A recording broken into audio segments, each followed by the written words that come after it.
हेरौँ है ल हस् प्रोफेसनल इथिक्स एन्ड लयरिङ स्किल भन्ने हाम्रो विषय हो है। नयाँ साथी आउनु भएको छ भने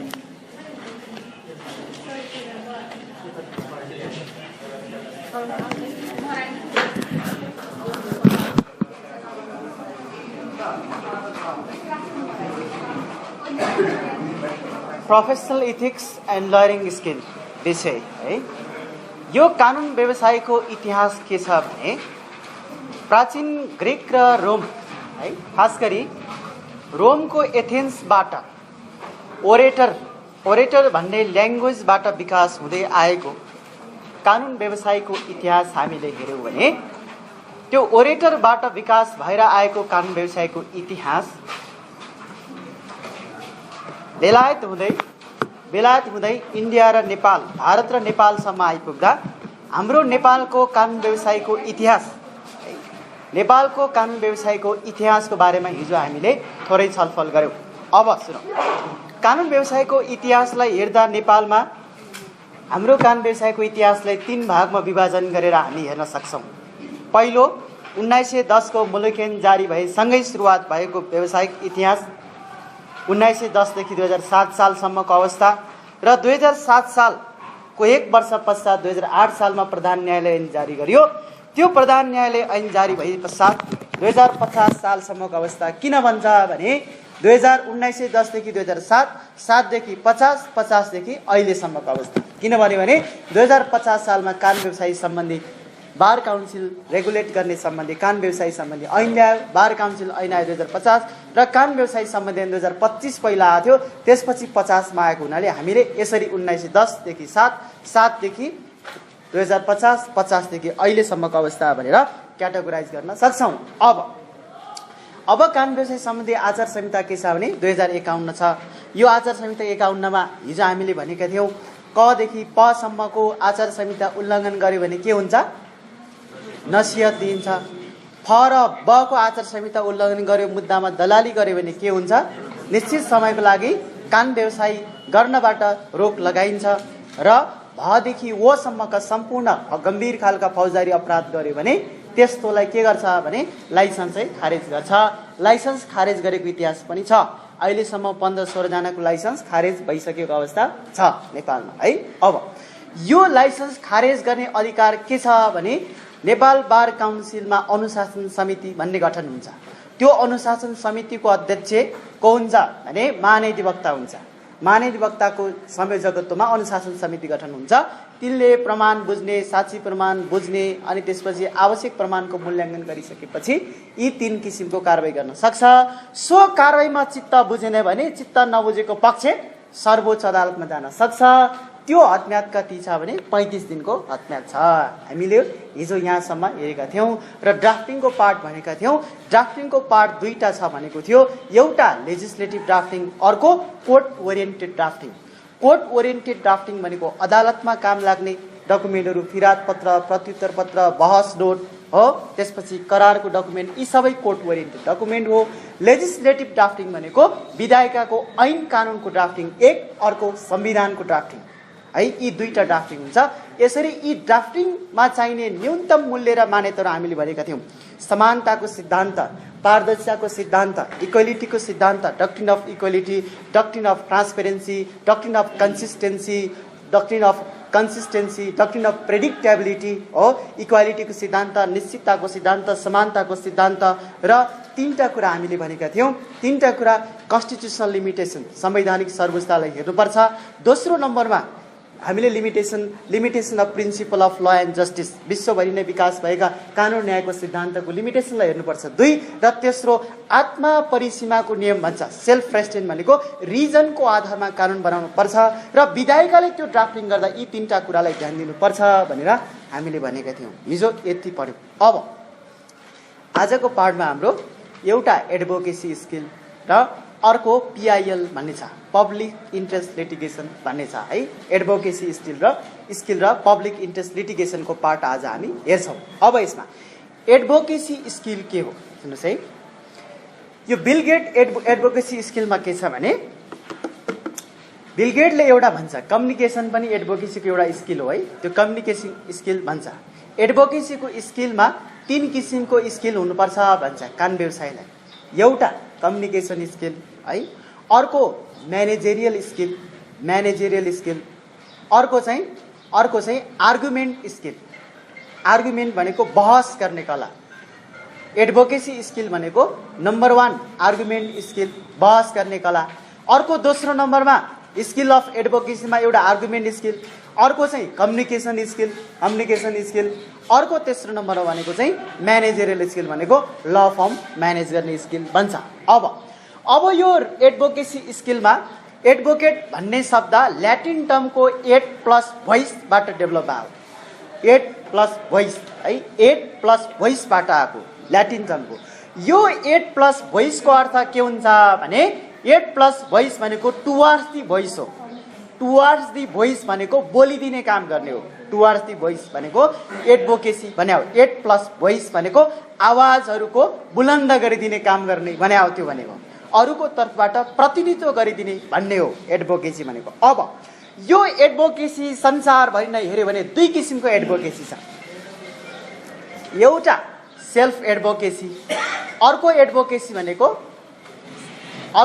भनेको रिप्रेजेन्टेटिभ एडभोकेसी भन्छ। एउटा सेल्फ एडभोकेसी, आफै एडभोकेसी गर्ने, आफ्नो तर्फबाट गरिदिने सेल्फ एडभोकेसी।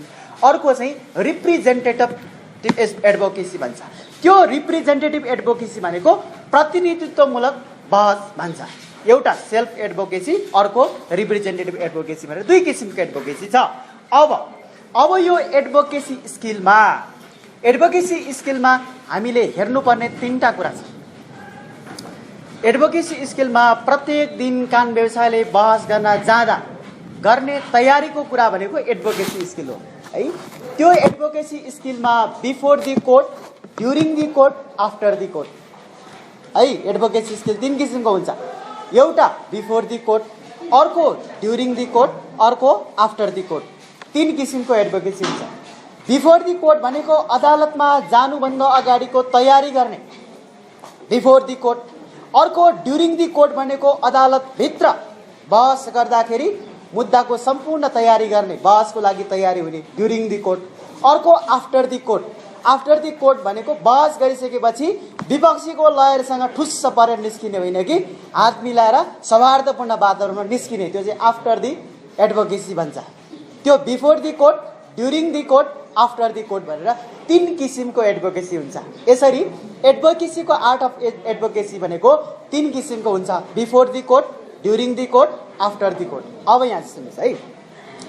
अब यो before the court, during the court, after कोर्टमा के गर्छ भने यहाँले बिफोर द कोर्टमा के हुन्छ भने बहस गर्न जानुभन्दा अगाडि मुद्दाको नजिरहरू हेर्नु पर्यो, फाइलको तथ्यगत कुराहरू हेर्नु पर्यो, कानुनी प्रश्नहरू हेर्नु पर्यो, सम्पूर्ण तयारी गर्नु पर्यो, अनुसन्धान गर्नु पर्यो। त्यो भनेको चाहिँ बिफोर द कोर्ट हो। अदालत जानुभन्दा अगाडि पूर्ण तयारी गरेर जानु पर्यो। जस्तोसुकै प्रश्न सोध्न सक्छ न्यायाधीशले, जस्तोसुकै प्रश्न सोध्न सक्छ। त्यो आउन सक्ने क्रस क्वेसनको सम्पूर्ण तयारी गरेर जानु पर्यो। त्यसको लागि बिफोर द कोर्ट यहाँले सम्पूर्ण भएका नजिरहरू हेर्नु पर्यो, मुद्दाको तथ्य प्रष्टसँग हेर्नु पर्यो। अङ्ग्रेजीमा एउटा टर्म छ मास्टरी ओभर द फ्याक्ट भन्छ। तथ्यमा तपाईँले मास्टरी कमान्ड राख्नुपर्छ। जबसम्म बहस गर्न जानु अगाडि तथ्यको कमान्ड हुँदैन, त्यो बहस गर्न जाने बेलामा कमान्ड भएन भने त्यहाँनिर हाम्रो बहसको प्रेजेन्टेसन राम्रो हुँदैन। त्यसैले मास्टरी ओभर द फ्याक्ट हुनुपर्छ बिफोर द कोर्ट। तथ्य प्रष्ट हुनु पर्यो। कुनै मिसिलको फाइल नहेरिकन श्रीमानलाई माथि उभिएर श्रीमान मुद्दाको संक्षिप्त तथ्यमा म केन्द्रित भएर भन्न चाहन्छु भन्न सक्नु पर्यो। यो मुद्दाको संक्षिप्त तथ्य त्यहाँ बहसमा के छ भने प्रेजेन्टेसनको कुराले ड्युरिङ द कोर्टमा आउँछ। त्यो बिफोर द कोर्टमा यहाँले मास्टरी ओभर द फ्याक्ट, तथ्यमा मास्टरी ओभर राख्नु पर्यो भनेको कमान्ड राख्नु पर्यो। एक अर्को तथ्यसँग सम्बन्धित नजिरहरू हेर्नु पर्यो, अध्ययन गर्नु पर्यो। त्यसैले त कानुन व्यवसायले भन्छ नि निरन्तर अलवेज स्टुडेन्ट हुन्छौँ हामी कानुन व्यवसायहरू, जिन्दगीभर नै पढ्नुपर्ने हुन्छ। त्यसैले त्यो तथ्यगत संलग्न कुराहरूलाई हेर्नु पर्यो र सम्पूर्ण नेपाल कानुन पत्रिकाहरू हेर्नु पर्यो। र अर्को कुरा अदालतबाट आउन सक्ने सम्भावित प्रश्नहरूको बारेमा तयारी भएर जानु पर्यो। त्यसैले त हामी एडभोकेसीमा जाँदा किन नयाँ साथीहरू तुरुन्तै बहस गर्न सक्ने क्षमता विकास हुँदैन। एक त ल क्याम्पसमा के हुन्छ भन्दाखेरि पढाइमा आउँछ, भर्ना गर्छ, उसै त टुरिस्ट विद्यार्थी, अनि कमान्ड हुँदैन, कसरी बहस गरिन्छ त? सकिँदैन। त्यसको लागि त निरन्तर पढ्नु पर्यो, सधैँ कलेजमा आउनु पर्यो। कलेजमा आउन नभ्याउनेले यस्तै क्लास लिएर भए पनि मास्टरी ओभर दि कमान्ड राख्नु पर्यो। नलेजमा तपाईँसँग ज्ञान भएपछि कसले रोक्छ? श्रीमानलाई नै उल्टो सिकाउने भएपछि कसले राख्छ तपाईँलाई? होइन, राम्रो भन्दैन। त्यसैले जजको लागि हामी भनेको liars is always teacher of the जज। न्यायाधीशहरूको पनि शिक्षक हो कानुन व्यवसाय भनेको। त्यो खालको आफू शिक्षक हुन त न्यायाधीश भन्दा पनि त जान्ने हुनु पर्यो नि त। न्यायाधीश भन्दा पनि कमान्ड राख्नु पर्यो। त्यसैले त्यो मास्टरी ओभर दि कमान्ड, विषयवस्तुमा त्यो कमान्ड चाहिँ हुनुपर्छ भन्छ यो बिफोर दि कोर्ट। अब ड्युरिङ दि कोर्ट के हुन्छ? कोर्टभित्र बहसको क्रममा सधैँ विपक्षी पार्टीलाई, आफ्नो पक्षहरूलाई, क्लाइन्टहरूलाई सधैँ रेस्पेक्ट गर्नुपर्छ। त्यो core values of the advocacy छ। अहिले म भन्छु त्यो कोर भ्यालुज अफ द एडभोकेसीलाई सधैँ पालना गर्नुपर्छ। विपक्षी कानुन व्यवसायलाई लान्छना लाउने, गाली गलौज गर्ने, व्यक्तिगत आक्षेपहरू लगाउने गर्नु हुँदैन। मुद्दाको विषयवस्तु तथ्य के हो, कानुनको कुरा के हो, त्यो मात्रै प्रेजेन्ट गर्ने। अब बहसको म यहाँलाई संक्षिप्तमा भन्छु।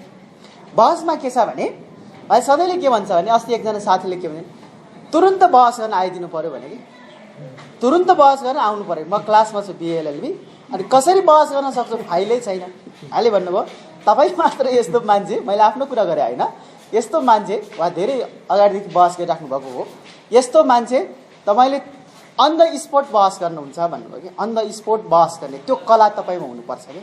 फाइल हेर्ने, म गएँ, सर गएँ, विदिन 2 मिनट्समा सबै फाइल हेऱ्यो है, अनि अन द स्पोट बहस गरेँ गएर। त्यो क्षमता चाहिँ हामीले राख्नुपर्छ। त्यसको केही आइडिया छ, क्लु छ कि कसरी है? सुन्नुहोस्, अब सिभिल र क्रिमिनल केसका सामान्य प्राय इस्युहरू एउटै हुन्छ नि। त्यो दिन के थियो भने सिभिल केसमा चाहिँ भूमि सुधार अधिकारीले गरेको निर्णय चाहिँ कानुन सम्मत छ कि छैन भन्ने थियो कि।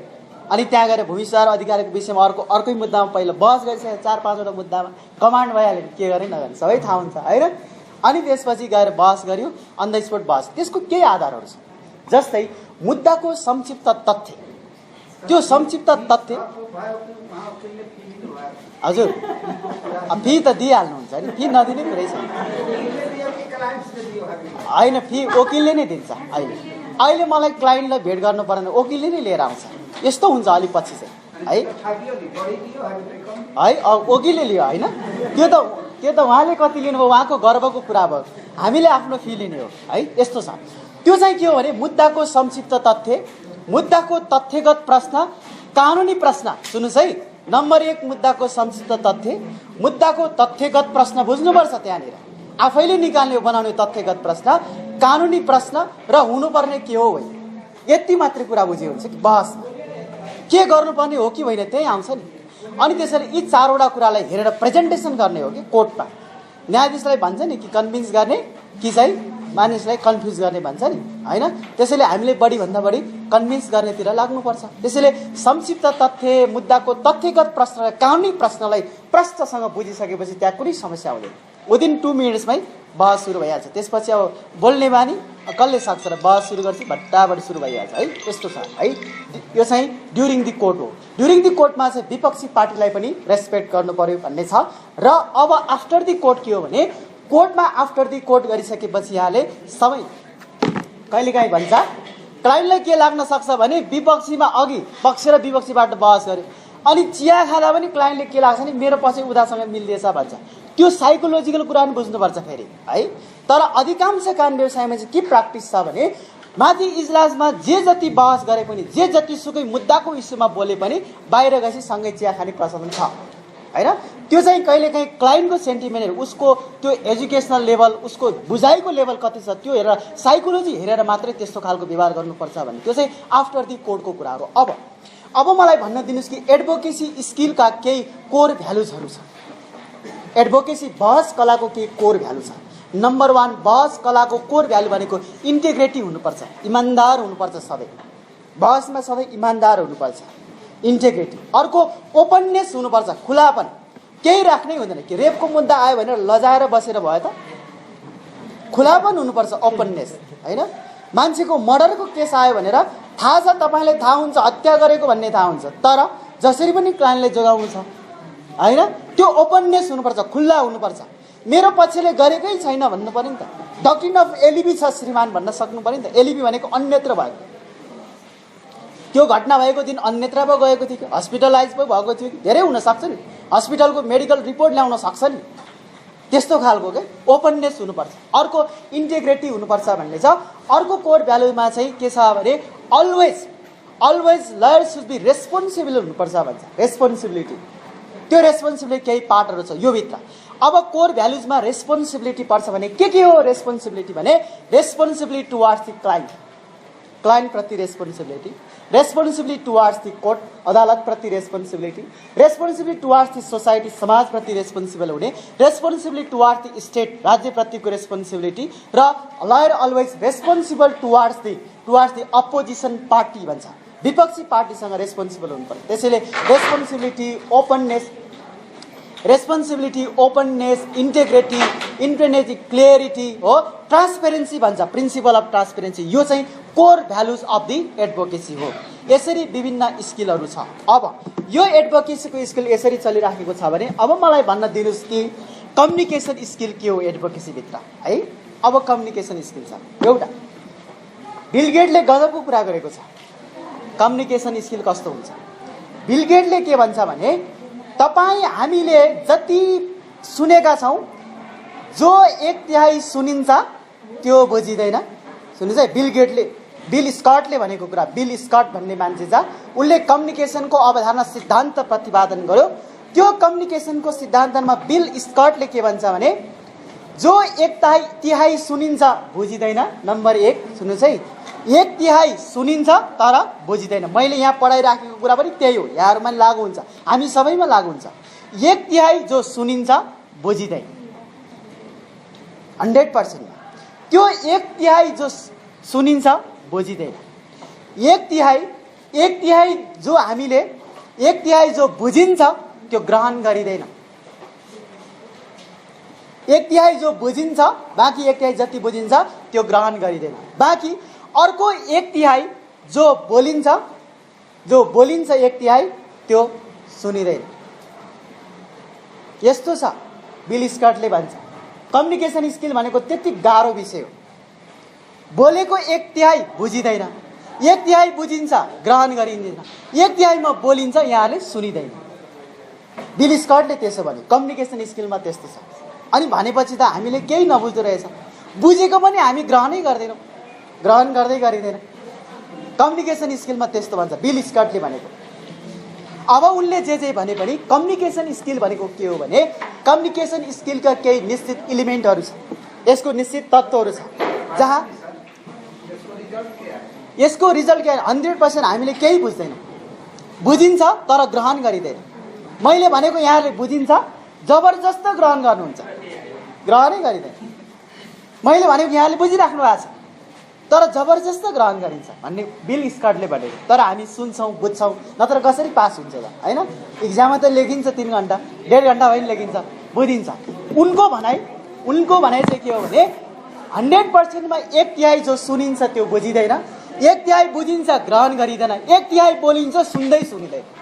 त्यस्तो भन्छ के बिल स्कटले त्यस्तो भन्छ। अब कम्युनिकेसन स्किल यस्तो हुन्छ भने कम्युनिकेसन स्किलका निश्चित एलिमेन्टहरू छ। त्यो बिल स्कटले भनेको कुरा छोड्दिउँ। अब उनले भनेको कुरा यो पुरानो भयो हुन सक्छ, अहिले लागू नहुन पनि सक्छ, सबैमा लागू हुँदैन। अब धेरैमा लागू हुन चाहिँ सक्छ, पछाडि बसेर निन्द्रा झुम्म लाग्नेलाई त्यही लागू हुन सक्छ है। अब बिल स्कटले जे भने पनि अब कम्युनिकेसनको केही यसका एलिमेन्टहरू छ। यसमा रिसिभर, सेन्डर, फिडब्याक, मेसेन्जर भन्ने हुन्छ। कम्युनिकेसन भनेको कम्युनिकेसन स्किलमा रिसिभ गर्ने मान्छे चाहियो, अर्को मेसेज चाहियो, मेसेज के हो सूचना चाहियो, रिसिभर, मेसेन्जर, अर्को मिडियम चाहियो भन्छ, माध्यम केबाट जाने त? यहाँले रेकर्ड गर्नुभएको छ, रेकर्डको माध्यम, रिसिभर, सेन्डर, मिडियम र अन्तिममा फिडब्याक चाहिन्छ भन्छ। यो कम्युनिकेसनको एलिमेन्ट हो, कम्युनिकेसन स्किलको एलिमेन्ट हो। त्यो कम्युनिकेसन स्किलको एलिमेन्टमा रिसिभर, मेसेन्जर, फिडब्याक र मिडियम चाहिन्छ भन्छ। यो चाहिँ कम्युनिकेसन स्किलको के हो भन्दाखेरि यो चाहिँ एलिमेन्ट हो। र लयरहरूमा कम्युनिकेसन स्किल चाहिँ हुनुपर्छ भन्ने मान्यता छ। त्यो एडभोकेसी स्किलको एउटा पार्ट हो। कम्युनिकेसन स्किल भनेको एडभोकेसी स्किलको एउटा पार्ट हो, यसको एउटा युनिट हो। यो कम्युनिकेसन स्किल अत्यन्तै राम्रो हुनुपर्छ भन्छ। बोल्ने क्षमता हैन, कन्भिन्स गर्ने क्षमता, लयरलाई कन्भिन्स गर्ने क्षमता, क्लाइन्टलाई कन्भिन्स गर्ने क्षमता, जजलाई कन्भिन्स गर्ने क्षमता, कम्युनिकेसन। त्यो कम्युनिकेसन वाक्यला प्रष्ट हुनु पर्यो भन्ने छ। बोलेको कुरा प्रष्ट के भन्न खोजेको बुझ्नु पर्यो। कहिलेकाहीँ लयरहरूले 1 घण्टा बहस गरे हुन्छ, केही पनि बुझिँदैन, के भने हो के भने हो। धेरै त्यस्तै छ अधिकांश हैन, सुन्दै सुनिँदैन, बुझिँदैन। क्लाइन्टले पनि त्यस्तै भन्छ, पछाडि हेरेको आज यो बोल्नुहोस् भनेको बोल्दै बोलेन, यो कस्तो खालको लयर रहेछ भने क्लाइन्ट त्यस्तो रहेछ है, त्यस्तो छ हैन। अब आएको फी पनि त्यसपछि घटाउन थाल्छ उसले हैन। अस्तिको बहसमा 10,000 दियो भने अब 5,000 मात्रै ब्याङ्कमा हालिदिन्छ, त्यस्तो छ हैन। त्यसरी त्यो कम्युनिकेसन स्किल चाहिँ प्रष्ट हुनु पर्यो। कहिलेकाहीँ के हुन्छ, तपाईँले गरेको बहसकै आधारमा फेरि अर्को मुद्दा त्यही नै आउँछ। यो चाहिँ सत्य हो। मेरो 2-4वटा मुद्दा त्यसै गरी आछ, दर्जनौं कतिपय मुद्दाहरू। त्यो बहस गरेको सुन्दा सुन्दै अर्कोले सुन्छ, उसले पनि बहस गरिदिनु पर्यो भन्छ। त्यो कम्युनिकेसन स्किल चाहिँ तपाईँमा त्यो हुनुपर्छ भन्ने चाहिँ त्यो आफैले डेभलप गर्दै जाने हो हैन। कम्युनिकेसन स्किल हुनुपर्छ भन्छ। अब यसभित्र एडभोकेसी स्किलमा एउटा नेगोसिएसन स्किल भन्ने छ, वार्ता गर्ने कला, नेगोसिएसन स्किल। यो नेगोसिएसन भनेको कोसँग गर्ने भनेको मुद्दाको झगडियाहरूमा विवाद पर्छ नि, त्यो झगडियाहरूको बीचको मेलमिलाप गर्ने कला भन्छ। मेलमिलाप, अहिले त मुद्दामा धेरै मुद्दाहरू मेलमिलाप गर्नुहोस् भन्छ अदालतले पनि बढी। त्यो नेगोसिएसन स्किल लयरमा हुनुपर्छ भन्छ। त्यो चाहिँ मेलमिलापको लागि आवश्यक पर्छ। अब मेलमिलाप गर्दा के पहिलो कुरा इम्पोर्टेन्ट हो भने interest, best interest of the client. तपाईँको क्लाइन्टको बेस्ट इन्ट्रेस्ट के हो त्यसलाई हेर्नुपर्छ भन्छ। विल हेर्नु पर्यो, इन्ट्रेस्ट के छ। मेलमिलाप तपाईँको क्लाइन्टको र विपक्षीको पनि के छ इन्ट्रेस्ट, त्यो बुझ्नु पर्यो। त्यो नेगोसिएसन स्किल चाहिँ हामीसँग हुनुपर्छ भन्छ। वार्ता गर्ने क्षमता, कहिलेकाहीँ वार्ता ठुला मान्छेसँग गर्नुपर्ने हुनसक्छ हो, म्यानेजरियल स्किल हुनुपर्छ। वार्ता पनि इस्यु बेस्डमा वार्ता गर्नु पर्यो। इस्यु बेस्ड त्यो के हो, कम्युनिकेसन स्किलमा चाहिँ इस्यु के हो, तथ्य के हो, तथ्यमा प्रवेश गरेर मात्रै वार्ताका सन्दर्भहरू उठाउनुपर्छ, इस्यु उठाउनुपर्छ। विषयवस्तुभन्दा बाहिर डाइभर्ट भएर वार्ता गर्नु मिलेन। इस्यु के हो, त्यो प्रब्लम के हो, प्रब्लम के थियो, त्यो समस्यामा टक्कै भन्छ नि हैन, समस्यामा प्रवेश गर्नु पर्यो के इस्युमा हो। त्यसरी त्यो नेगोसिएसन स्किल डेभलप गर्नुपर्छ भन्छ। र एउटा लयरमा हुनुपर्ने एडभोकेसी स्किलभित्र communication skill, negotiation skill, presentation skill, case analysis skill, case reading skill र यी सम्पूर्ण केसको रिडिङ स्किल र केसलाई बुझ्न सक्ने क्षमता, यी चाहिँ क्षमताहरू के हो भने यो एडभोकेसी स्किलभित्र पर्ने कुरा हो। अब यी बाहेक एडभोकेसी स्किलमा के आवश्यक छ हामीसँग भने हाम्रो एडभोकेसी स्किलमा अध्ययन। अब हामीले किन भनिराख्नु, हामी म्याच्योर्ड भइसकेका छौँ, हामीलाई अध्ययन गर भन्नै पर्दैन। मुद्दा फाइल आएपछि पढिहालिन्छ, पैसा आउँछ पढ्नै पर्छ हैन। त्यसैले त्यो चाहिँ के छ भने त्यो अध्ययन गर्ने क्षमता चाहिँ डे टु डे डेभलप गर्नुपर्छ भन्छ नि। बहस गर्नको लागि मुद्दा नै मिसिल आएपछि पढिहाल्नुहुन्छ, डेली केही न केही चाहिँ पढ्नुपर्छ भन्छ कि। कथा पढ्नुहोस्, कविता पढ्नुहोस्, अहिले त फेसबुकमा आएका कुराहरू पढ्नुहोस्, सबैजना पढिराखेको हुन्छ। त्यसले माइन्डलाई चाहिँ एक्टिभ गर्छ के, मेमोरी स्किल चाहिँ बढाउँछ भन्छ। कथा पढ्नुहोस्, कविता पढ्नुहोस्, कहिलेकाहीँ काम लाग्छ हेर्नुहोस् बहसमा। कहिलेकाहीँ केही कुरा भनिदिँदाखेरि न्यायाधीश खुसी हुनसक्छ, गजबको कुरा गरे भन्न सक्छ। कथा कविता होइन विभिन्न हुनसक्छ नि, इस्युमा आउन सक्छ हेर्नुहोस्। कहिलेकाहीँ त्यो खालको विभिन्न नलेजहरू चाहिँ लेयर्स अफ नलेज चाहिँ राख्नुपर्छ। त्यो तपाईँको माइन्डमा भयो भने मात्रै आउने हो। फेरि तपाईँको माइन्डमा तपाईँले अध्ययन गरेको छैन, यो हार्ड डिस्कमा बसेको छैन, कहिले पनि आउँदैन। त्यो कहीँ न कहीँ सुनेको हुन्छ, पढेको हुन्छ र त्यो त्यहाँ बसिराखेको हुन्छ, अनि त्यो ओपन हुन्छ भन्छ। त्यसैले डे टु डे अध्ययन गर्ने स्टडीको स्किल चाहिँ बढाउनुपर्छ भन्छ। यसरी स्टडीको स्किल चाहिँ चाहिन्छ भन्छ। एडभोकेसी स्किलमा चाहिने कुराहरू यिनै हो सरसर्ती है। अब हाम्रो च्याप्टरमा के छ भने एडभोकेसी स्किल बाहेक दोस्रो के छ भने PIL भन्ने छ, पब्लिक इन्ट्रेस्ट लिटिगेसन भन्ने छ। PIL है, PIL यसको हेरौँ है के छ, नेपालमा यसको विकास कसरी भयो र PIL विश्वमा कसरी विकास हुँदै आयो भन्ने हेरौँ है।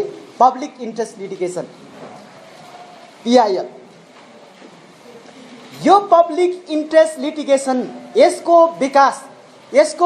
विकास प्राचीन रोम र ग्रिकबाटै भएको पाइन्छ। पब्लिक इन्ट्रेस्ट लिटिगेसन सार्वजनिक सरकारको विवाद हो है, सुन्नुहोस् PIL भनेको। अब PIL पब्लिक इन्ट्रेस्ट लिटिगेसन यसको विकास चाहिँ रोमबाट भयो भन्ने मान्यता छ। अब यो PIL को विकास रोमबाट भयो भने पब्लिक इन्ट्रेस्टको सम्बन्धमा अमेरिकाले यसको विकास गर्यो, थप डेभलप गर्यो। अमेरिकनहरूले यिनलाई विकास गर्यो पब्लिक इन्ट्रेस्ट लिटिगेसनलाई। कमन ल सिस्टमबाट विकास भएको पब्लिक इन्ट्रेस्ट लिटिगेसन 1876 मा 1876 मा के भयो भने गरिबहरूको तर्फबाट असहायहरूको तर्फबाट मुद्दा लडिदिने, सार्वजनिक सरकारको विषयमा बोलिदिने भन्ने कन्सेप्ट अमेरिकाबाट विकास भएको थियो। 1876 मा गरिबहरूको तर्फबाट बोलिदिने, गरिब, महिला, दलित हैन यस्ता खालका मार्जिनलाइज ग्रुपबाट बोलिदिने भनेर 1876 मा अमेरिकाबाट PIL को कन्सेप्ट डेभलप भएको थियो। पब्लिक इन्ट्रेस्ट लिटिगेसन भन्छ यसलाई, सार्वजनिक सरकारको विवाद। अहिले नेपालमा हामी आउँछौँ त्यसको है।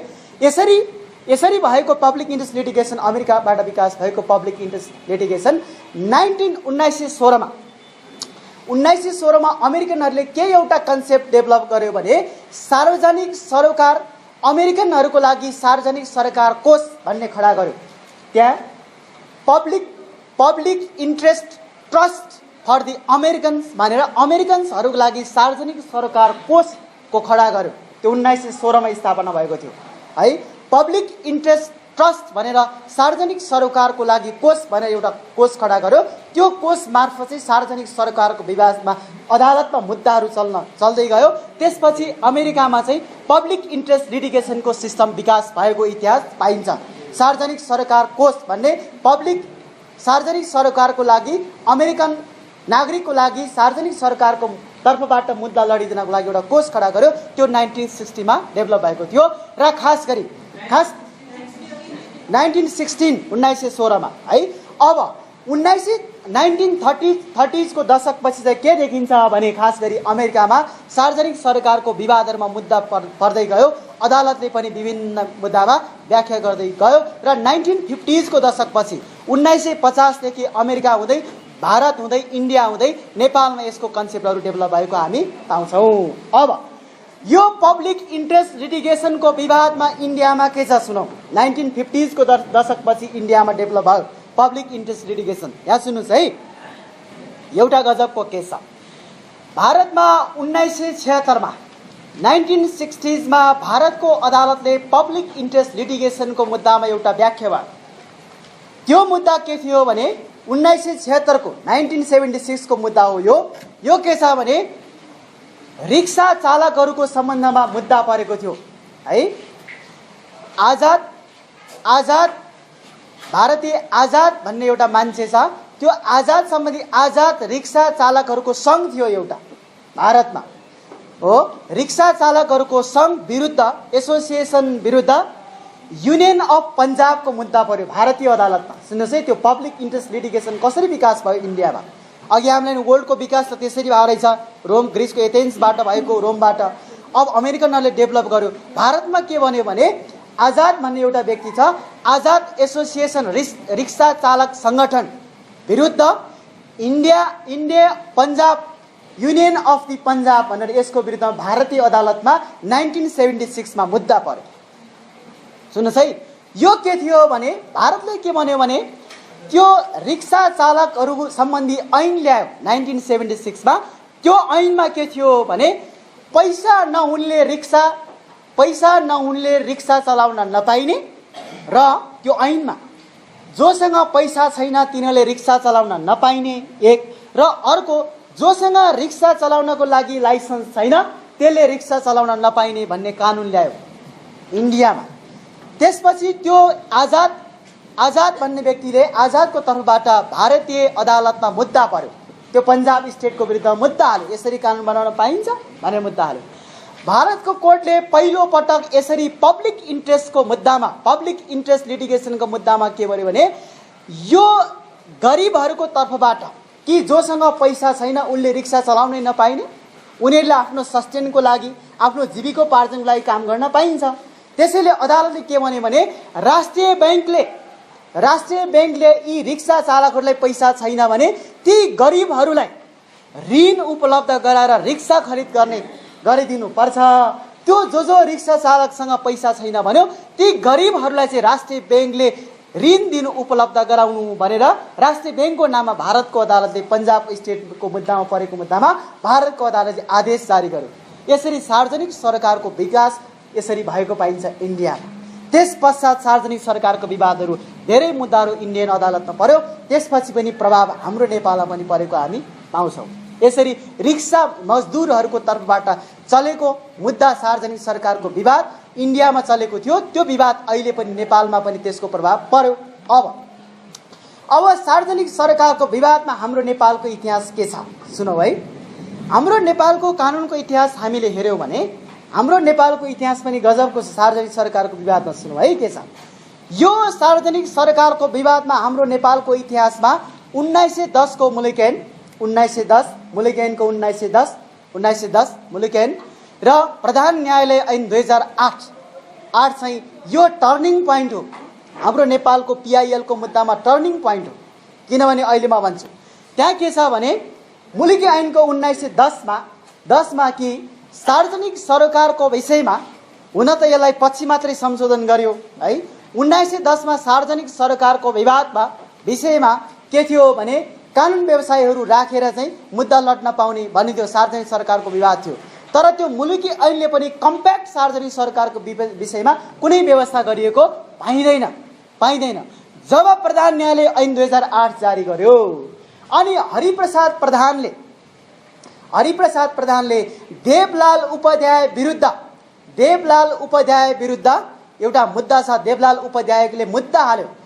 देवलाल उपाध्याय विरुद्ध समथिङ गुबाजु भन्ने एउटा मुद्दा छ। यहाँले देवलाल उपाध्यायको मुद्दा भन्नुस्। 2006 सालमा मुद्दा पर्यो। यो तिनाउ नदीको विवाद थियो। सुन्नुस् है, यो विवाद कहाँ पर्यो भने हरिप्रसाद प्रधानको सर्वोच्च अदालतमा मुद्दा पर्यो। त्यहाँ के थियो भने तिनाउ नदीमा बम हालेर माछा मार्ने काम गर्यो।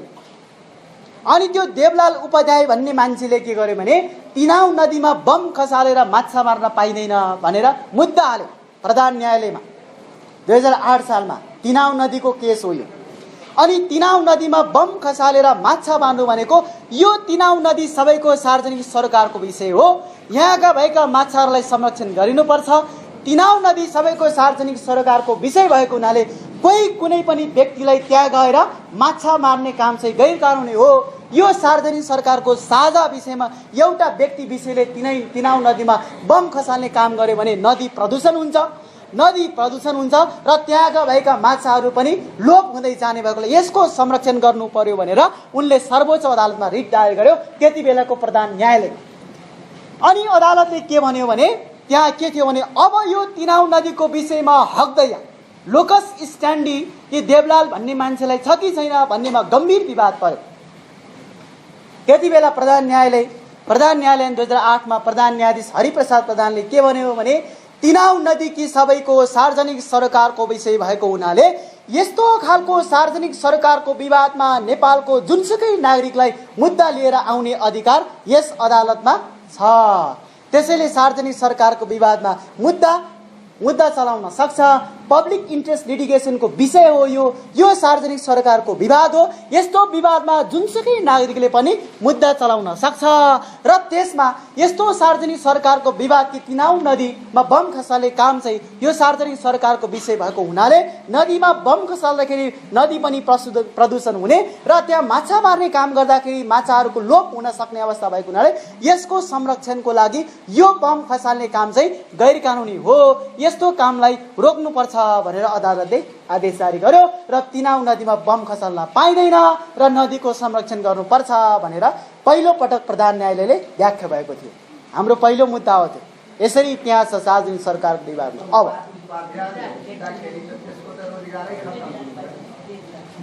हो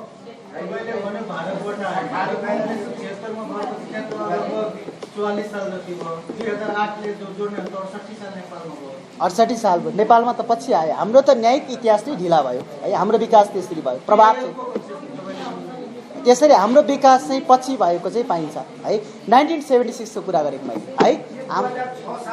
हो 2006 सालको मुद्दा है। 8 मा आयो है। हो 8 त्यहाँ मुद्दा पर्यो। विवाद चल्दै गयो। प्रधान न्यायालयमा मुद्दा चल्यो है। ल अब सुनौ। अब यस्तो खालको पब्लिक इन्ट्रेस्ट लिटिगेसनको मुद्दाको विवादमा अब सुनौ। अब पब्लिक इन्ट्रेस्ट लिटिगेसन के हो होइन भन्ने सुनौ थोरै है। अब सुनौ यहाँनिर। अब यहाँ पनि लयर हुँदै हुनुहुन्छ। जुनसुकै विषय रिट लिएर अदालत प्रवेश गर्ने अधिकार यहाँहरूलाई छ। तर कस्तो कस्तो विषय रिट होइन यो कुरा सधैँ माइन्डमा राखिराख्नुपर्छ है। पब्लिक इन्ट्रेस्ट लिटिगेसन PIL भनेको 3-4 वटा कुराहरू PIL होइन। Number 1 publicity interest litigation PIL होइन। पब्लिसिटी इन्ट्रेस्टले भनेको आफूलाई मिडियामा नाम चलाउनको लागि ल्याउने त्यो पिआइएल होइन। अस्ति मात्रै एकजना वकिल साहबले चेतावनी दियो सर्वोच्च अदालतले कि सार्वजनिक सरकारको विषय जुनसुकै विषयले लिएर आएर अदालतको समयलाई बर्बाद गर्ने काम चाहिँ नगर्नु। निजलाई यस इजलासबाट सचेत गराइएको छ, यो सचेत गराएको विवरण चाहिँ बार काउन्सिलमा पठाउनु भनेर पठाइयो। गम्भीर छ विषय है। यो सार्वजनिक सरकारको विषय पब्लिसिटी इन्ट्रेस्ट लिटिगेसन पिआइएल होइन। आफूलाई मिडियामा ल्याउने प्रचार प्रसार गर्ने उद्देश्य पिआइएल होइन भन्छ। त्यसको लागि सार्वजनिक सरकारको विवाद हुनुपर्छ। त्यो के हो? अहिले राधेश्याम अधिकारीको मुद्दामा भएको विवादमा भन्छु है। त्यस्तो छ। एक नम्बरमा पब्लिसिटी इन्ट्रेस्ट लिटिगेसन पिआइएल होइन। एक। दोस्रो, मनी इन्ट्रेस्ट लिटिगेसन पिआइएल होइन। एनसेलको विरुद्धमा ट्यागका मुद्दा हालौँ र पैसा कमाऊ भन्ने सोच छ भने त्यो गलत, त्यो गलत छ।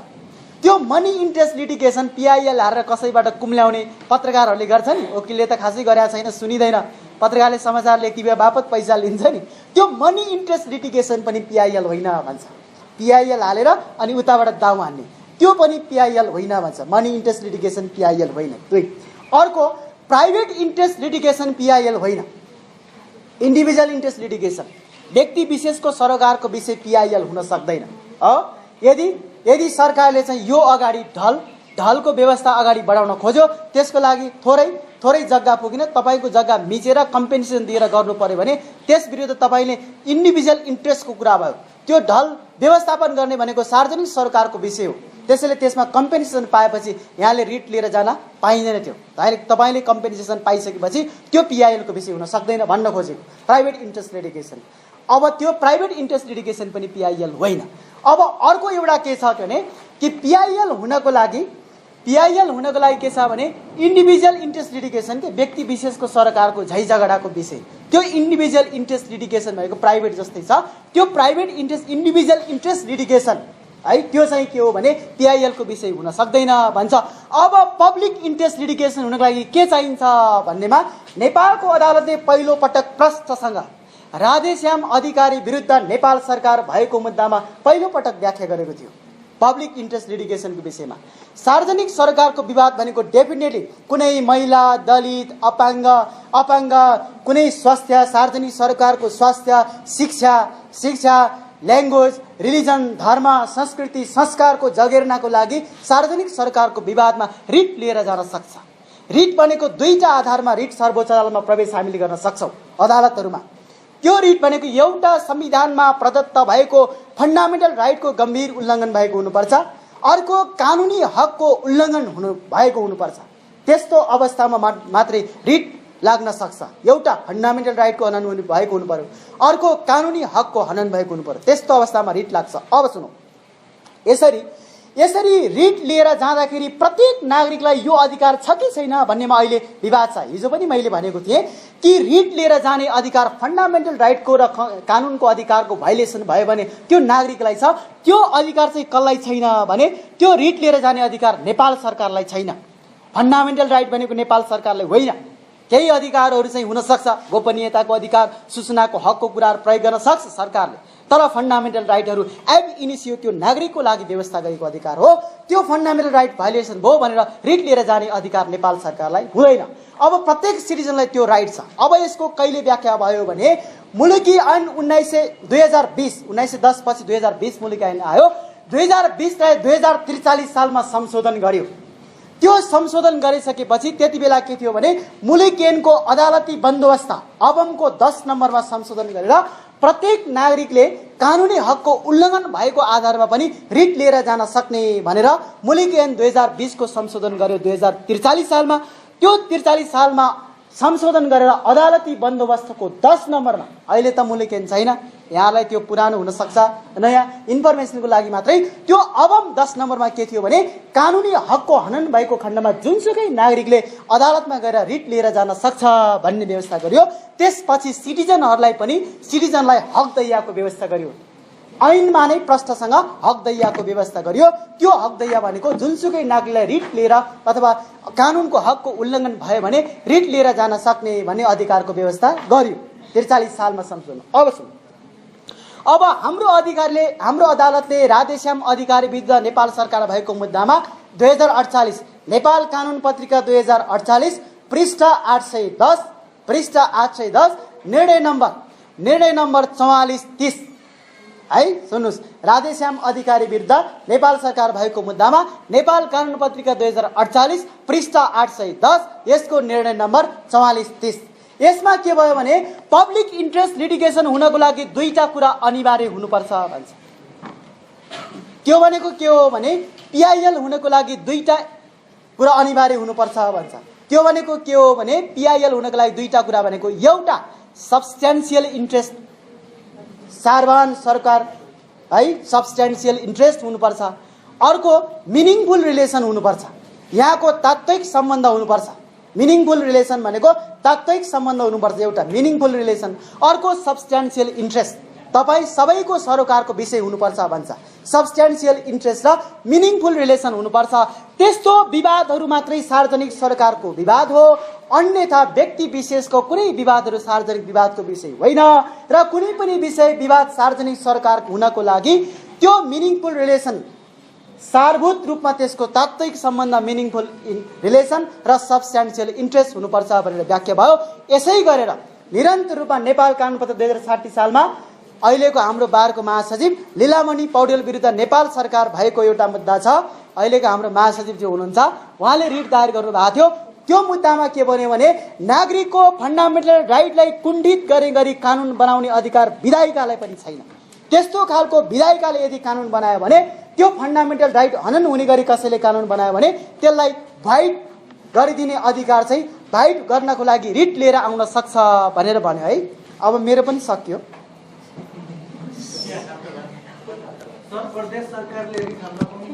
त्यो अहिले म भन्छु है। अब सुन, अब त्यसरी रिट लिएर लीलामणि पौडेल विरुद्ध नेपाल सरकार भएको मुद्दामा नागरिकको फन्डामेन्टल राइट कुण्ठित गरे भने त्यस्तो अवस्थामा भने रिट लिएर जान सक्छ भन्छ। अब उहाँको प्रश्नको म जवाफ दिन्छु कि रिट भनेको जिल्ला अदालतलाई दुईटा भनेको इन्जक्सन र हेबस कर्पस। हेबस कर्पस भनेको बन्दी प्रत्यक्षीकरण र निषेधाज्ञाको रिट लिएर जान सक्छ। निषेधाज्ञा भनेको फन्डामेन्टल राइट हनन र कानुनी अधिकार हनन होइन। अहिलेको सिभिल कोड र क्रिमिनल कोडले व्यवस्था गरेको अधिकार हनन भयो भने त्यसमा निषेधाज्ञा जान सक्छ, त्यो जिल्लाले हेर्छ। बाँकी 5वटा रिट क्षेत्रहरू अधिकार परीक्षा, परमादेश, उत्प्रेषण, प्रतिषेध अनि त्यसपछि के छ बन्दी प्रतिषेध, यी 5वटा रिट उच्च र सर्वोच्चले हेर्न सक्छ। अब प्रदेश अन्तर्गत पनि रिट लिएर जान सक्छ। प्रदेश भनेको अहिलेको उच्च अदालत हो, त्यसलाई 5वटै रिट हेर्ने अधिकार अहिले संविधानले प्रत्यायोजन गरेको छ है। अब यति। अब रिट जान सक्छ, त्यो दिएन भने मलाई लाग्छ त्यहाँ कमिटी गठन भएको छ, सम्पूर्ण रिजर्भेसनको व्यवस्था भएर नै आएको छ है। अब सुनौ, अब अर्को अर्डर अब कहाँ छ र संविधानको उल्लङ्घन गर्नै पाइँदैन, लोकसेवाले गरेको छ, कानुन सम्मत छ त्यो है। अब सुन्नुहोस्, अब अर्को के छ भने अर्डरको कुरा छ। अब भोलि कानुन सम्मत छ छैन, संवैधानिक छ छैन भने विवाद पर्यो भने बहस गरौँला है त्यति बेला। अब अर्को अर्डर के छ भने रिट भनेको बेलायतबाट विकास भएको टर्म हो। यो भनेको यसको ल्याटिन टर्म भनेको अर्डर हो। रिट भनेको आदेश हो। आदेश भनेको कि गर कि नगर, कि गर भन्छ कि नगर भन्छ, यति मात्रै हुन्छ। रिट भनेको आदेश हो। ट्वाक्कै भन्दाखेरि this is the order of the court. त्यो अदालतले इष्ट काम गर्न दिनु कि काम गरेर नदिनु भन्ने हुन्छ, त्यति मात्रै आदेश हुन्छ है। रिटको पार्ट यति भयो। अब मैले यसलाई यही टुङ्ग्याएँ। अब हामी अन्तिममा के आउँछौँ भने लिगल एडमा आउँछौँ। कानुनी सहायता भन्ने छ। लिगल एडको नेपालको इतिहास के छ त्यसमा आउँछौँ। कानुनी सहायता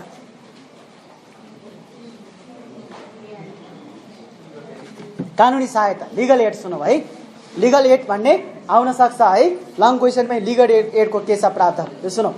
विश्वदेखि नै सुरुवात गरौँ, पहिला विश्वमा कहाँबाट भयो है।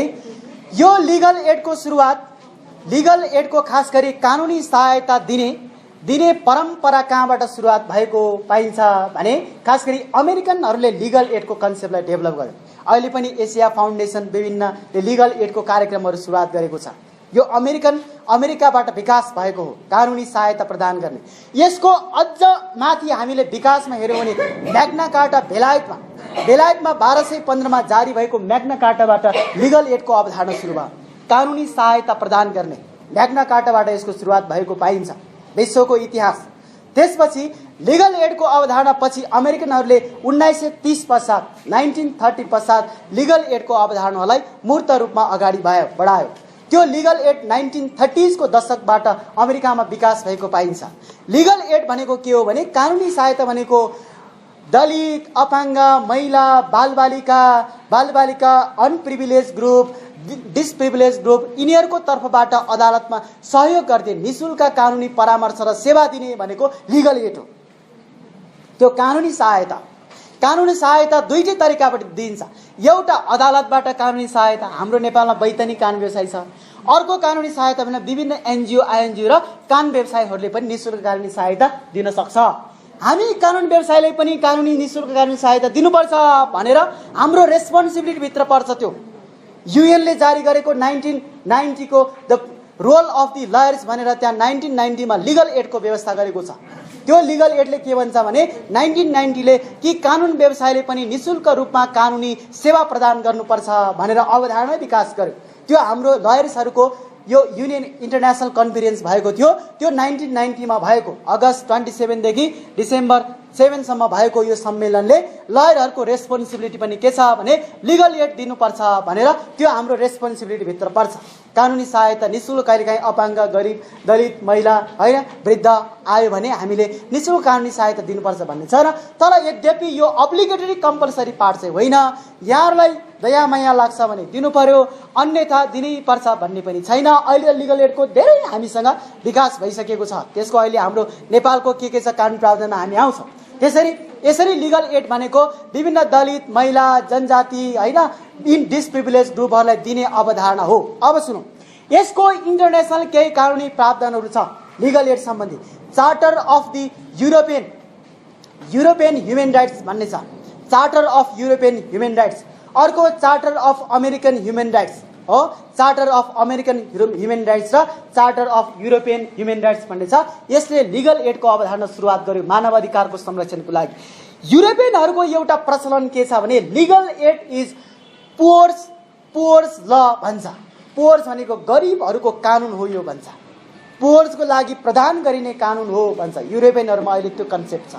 पुअर्सहरूको गरिबहरूको लागि दिने कानुन हो भन्छ लिगल एड। लिगल एड भनेको निशुल्क रूपमा कानुनी सेवा प्रदान गर्ने भनेर यसरी विश्वमा charter of American charter of human rights, European charter of human राइट्सबाट लिगल एडको कन्सेप्ट आयो। लिगल एड भन्ने बित्तिकै महिला, वृद्ध, अशक्त, असक्षम पक्षहरूलाई निशुल्क कानुनी सेवा दिने भन्ने नै लिगल एड हो। अब हाम्रो नेपालको इतिहासमा आउँ हामी। लिगल एडमा हाम्रो विकास के भयो सुन्नुहोस् है। पहिलो यो लिगल एडको अवधारणा हाम्रो प्रधान न्यायालय ऐन आए सँगसँगै यसको विकास भएको चाहिँ हामी पाउँछौँ। तर 1910 को मुलुकी ऐनलाई हामीले हेऱ्यौँ भने हिजो मैले भनेको थियो मुलुकी ऐन 1910 को त्यो दफा 16 र 38 नम्बर चाहिँ लिगल एडसँग सम्बन्धित प्रावधान हो। यो मान्छेले मेरो मुद्दाको बेहोरा जानेको हुनाले यो मान्छेलाई अदालतमा छलफल गर्न र मेरो तर्फबाट साक्षी बगपत्र गर्नको लागि चाहिँ यो मान्छेलाई मेरो तर्फबाट बहस छलफल गर्नको लागि सहभागी गराउँ भनेर पक्षले भन्यो भने त्यस्तो बेलामा पनि अदालतमा गएर छलफल गर्न सक्थ्यो। त्यो लिगल एडसँग सम्बन्धित छ।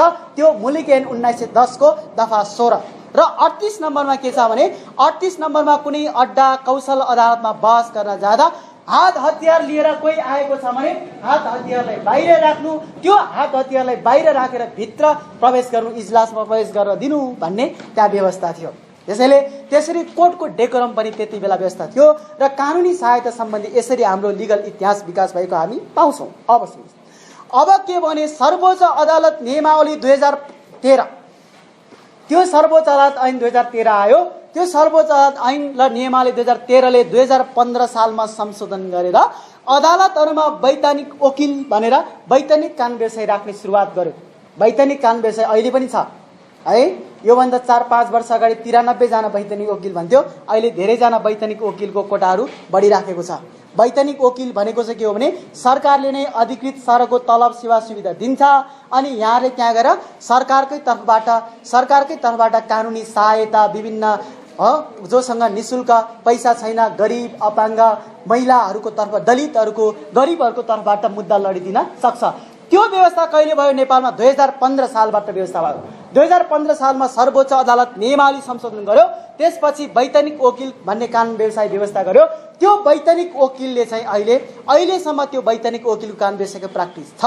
हाम्रोमा वैधानिक वकिल कसरी नियुक्ति गर्छ भने हाम्रोमा चाहिँ अब पार्टी सिस्टम छ हैन, जिल्लामा छ भने कङ्ग्रेस जनरले बैतनी वकिल पाउने हैन, ललितपुरतिर छ भने उबेलाको माओवादी तर्कले बैतनी वकिल पाउने, उच्च अदालतमा छ भने एमाले हुनुपर्ने बैतनी वकिल पाउने हैन, यस्तो छ हैन। अहिले चाहिँ केही न केही सुधार गरेर कोही छ भने गर्न सक्छ, तर पनि त्यहाँ चाहिँ अहिले पनि पावर चाहिन्छ है बैतनी वकिल। अहिले के छ भने त्यहाँ चाहिँ त्यहाँको मुख्य न्यायाधीश र रजिस्ट्रारहरू हुने, बारको अध्यक्ष हुने 3 जना हुन्छ, त्यो 3 जनाको मान्छेहरू नियुक्ति गर्छ। काम व्यवसाय प्र्याक्टिसमा भएकोलाई त्यो बैतनी वकिल हुन पाइयो भने पनि यहाँहरू वकिल चाहिँ बन्छ, किनभने मुद्दा हुन्छ, त्यहाँ मिसिल हुन्छ, सबै थाहा हुन्छ, अदालत जाइन्छ। 50% वकालत त दिनौँ अदालत भइहाल्छ, केही डराउनै पर्दैन। बाँकी 50% तपाईँको क्षमता हो, कसैले वकिल बनाउनै पर्दैन। 50% तपाईँको क्षमता हो, 50% दिनदिनै अदालत गएपछि जानिहाल्नुहुन्छ, केही छैन हैन। प्र्याक्टिस यस्तो छ, सहिलो छ। हामीले पनि कोही कसैसँग सिकेकै हो, यसै गरी गरे लाइसेन्स लियो, भोलिपल्ट बस सुरु गर्यो, भइयो वकिल हैन, यस्तो कति सजिलो हैन। त्यसैले त्यसको लागि फेरि यतिकै हुँदैन, कमान्ड चाहिन्छ, पढ्नै पर्यो नि त, नलेज हुनु पर्यो हैन। टुरिस्ट स्टुडेन्ट भए पनि घरमा चाहिँ पढ्नु पर्यो हैन, यति छ। अब नियुक्ति गरे त्यहाँ एउटा तिनी 3 जनाले पनि गर्दैन, आफू बस्नको लागि कमिटी गठन गर्छ। मलाई त थाहा छैन खै कमिटी गठन गर्दैछ भन्छ, भरेभन्दा भित्रभित्र गर्छ। जहाँ जहाँ नेपालमा त्यस्तै छ नि हाम्रो नियुक्तिहरू।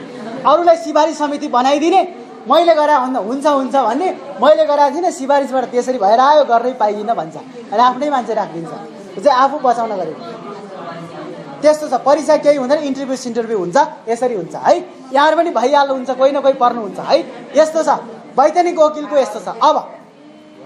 अब नेपालमा पहिलो पटक कानुनी सहायता सम्बन्धी ऐन 2054 जारी गर्यो है। कानुनी सहायता सम्बन्धी लिगल एड एक्ट भन्ने छ, त्यो कानुनी सहायता सम्बन्धी ऐन 2054 हो, 2054 जारी भयो। त्यसपछि कानुनी सम्बन्धी वैतनिक वकिलको व्यवस्था भएको हामी पाउँछौँ। यो कानुनी सहायता सम्बन्धी बेलायतमा हेऱ्यो 1949 मै आएको थियो, लिगल एड एक्ट भन्ने आएको थियो। कानुनी सहायता सम्बन्धी ऐन 1949 बेलायतमा विकास भएको थियो। भारतमा 1967 मा लिगल एड एक्ट आयो, कानुनी सहायता ऐन आयो 1967 मा है, 1967 मा आयो भारतीय 1967 मा, बेलायतमा 1949 मा, नेपालमा बल्ल हाम्रो कानुनी सहायता ऐन 2054 भन्ने आयो। अब सुनौँ यहाँ, अब हाम्रो बार एसोसिएसनले पनि अहिले लिगल एडको केही व्यवस्था छ है। कहिलेकाहीँ कोही यहाँले गरिब असहाय आयो भने बारमा त्यहाँ कानुनी सहायता निःशुल्क बहस गर्ने वकिलहरू पाइन्छ, त्यहाँ जानुभयो भने त्यहाँ अहिले पनि छ, त्यहाँ चाहिँ लिस्टिङ छ, लिस्टिङ गरेपछि फोन गरिदिन्छ, अनि कानुनी सहायता राय सुझाव त्यहाँबाट पनि हुन्छ। धेरै कामहरू त्यहीबाट हुन्छ बारमा। अनि हाम्रो बार एसोसिएसनले कहिले सुरुवात गर्यो भने 2044 सालमा नर्वेजियन बारसँग एउटा एग्रिमेन्ट गर्यो नेपाल बारले, नर्वेजियन बार। पछि नर्वेजियन बार खारिज गरियो, अहिले बारले युएनडिपीसँग काम गरिरहेछ। युएनडिपीको विभिन्न कार्यक्रमहरू आउँछ, अहिले 6 महिनाको ट्रेनिङ, विभिन्न ट्रेनिङहरू हुन्छ न्युली अपोइन्टेड लयरहरूलाई है। त्यो युएनडिपीसँग हामीले सम्झौता गऱ्यौँ। बारमा पहिला नर्वेजियन बारसँग नेपाल बारले 2044 सालमा सम्झौता गर्यो। त्यो सम्झौताले legal literacy program, school literacy program, Dalit literacy program, सुन्नुहोस् है, स्कुल लिटरेसी प्रोग्राम, यो सुन्नलाई तपाईँले आर्टिकलहरू पढ्नुपर्छ कि कुनै बुकहरूमा कहीँ पाइँदैन होला यो कुराहरू है, हतपत पाइँदैन। त्यहाँ school literacy program, Dalit literacy programme र लिगल लिटरेसी प्रोग्राम, कानुनी साक्षरता कार्यक्रम र लिगल एडको प्रोग्राम चाहिँ सञ्चालन गर्यो।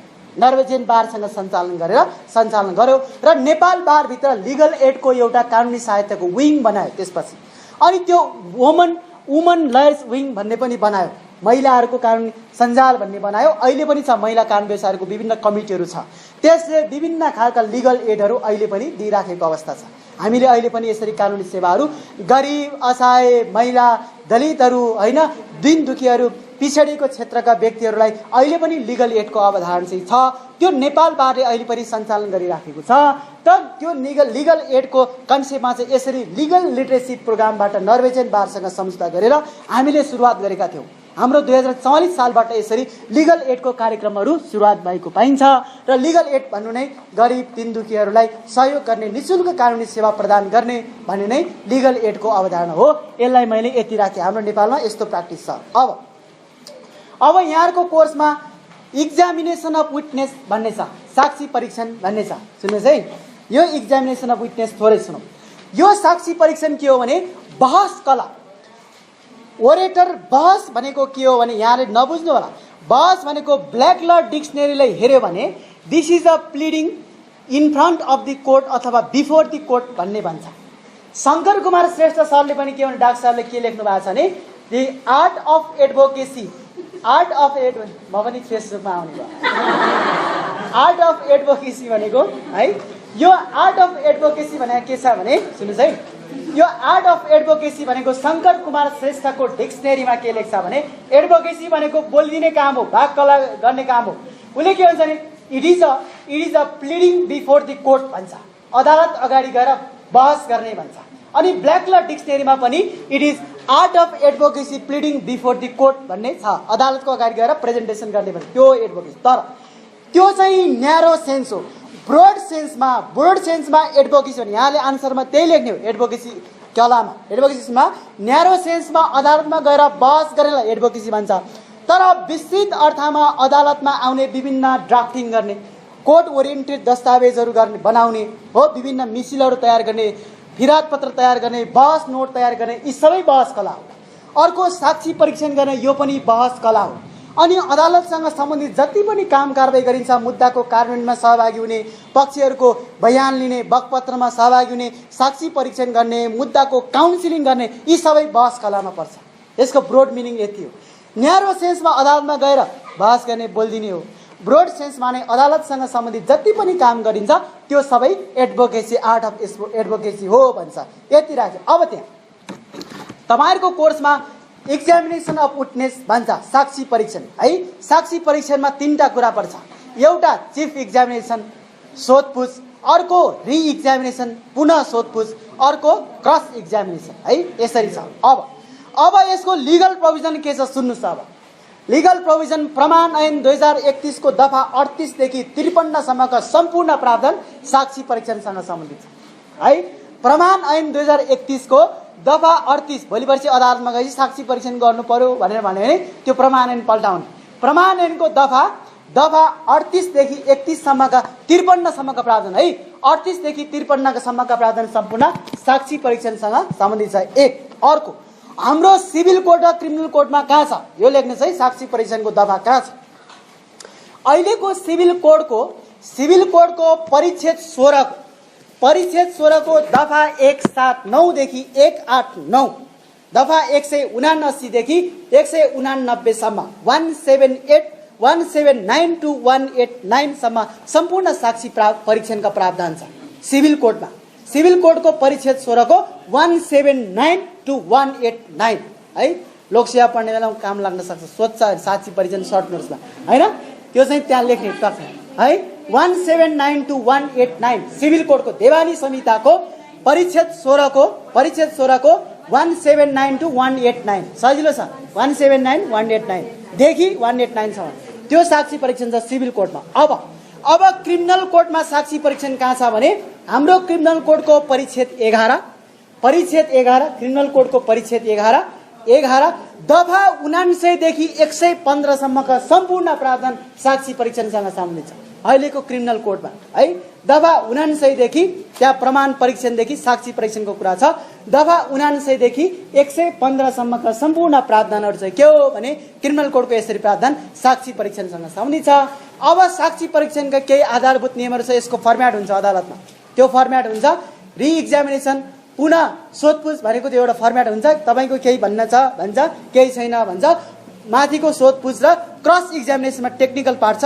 पक्षले विपक्षीलाई सोध्ने, सरकारी वकिलले प्रतिवादीलाई सोध्ने, वादीले प्रतिवादीको साक्षी र प्रतिवादीलाई सोध्ने पक्षलाई सोध्ने र प्रतिवादीले वादी पक्षका साक्षी र वादी पक्षलाई सोध्ने भनेको चाहिँ जिरा भनेको क्रस एक्जामिनेसन भयो।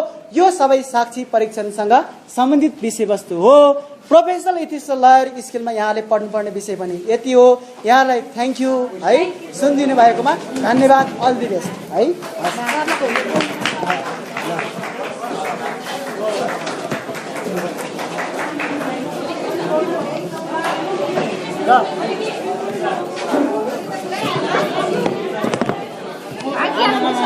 पाँच सौ भिडियो सबै मोबाइल 500 भिडियो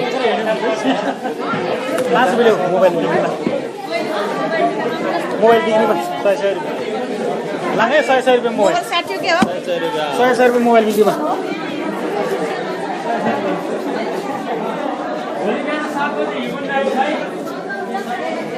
हस् ओके।